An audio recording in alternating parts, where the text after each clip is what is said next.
Les collections véhiculent tous une partie d'histoire ou des valeurs. On va dire, oui, des plaques automobiles, c'est beau, mais est-ce qu'il y a plus que ça? Oui. On va pouvoir découvrir, par exemple, que par les plaques automobiles, il y a eu des périodes. La période de la guerre où il n'y avait plus de métal. Alors, on les faisait en arborète. On a eu également la période du Québec où on avait sous la licence la belle province. Alors évidemment, ça a fait quelques tumultes avec les autres provinces du Canada, se disant la belle province. Alors on a changé pour je me souviens. Également, tout le monde se souvient qu'on avait deux, ben, pas tout le monde, mais beaucoup de gens se souviennent qu'on avait deux plaques automobiles, une en avant et une en arrière.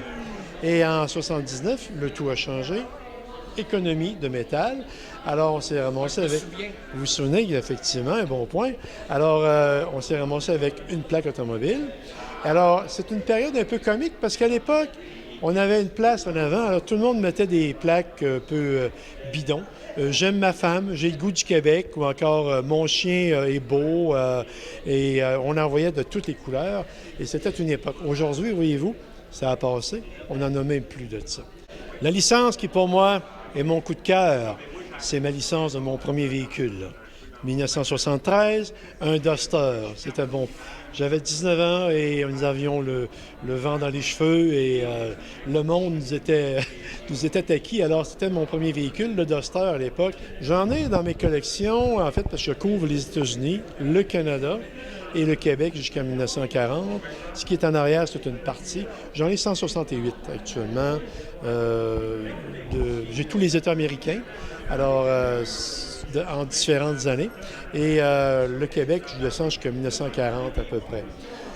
Comme je vous ai dit, c'est pas une valeur, c'est pas une collection qui a une grande valeur, mais elle est intéressante parce que, comme je reviens à la case départ, les objets nous parlent. Et si on est capable de les écouter, on peut apprendre. Et collectionner, ce n'est pas juste ramasser, c'est apprendre. Comme président d'honneur, c'était un honneur d'accepter cette invitation. J'en suis à ma 4e édition. On a une excellente interaction avec le public parce qu'on sort les choses de chez nous, puis on les présente au public. Alors, on a une interaction, ils découvrent nos collections. On apprend du public également comment ils voient nos choses et comment on présente nos affaires. Et le public de Charlevoix est très communautaire, comme vous savez.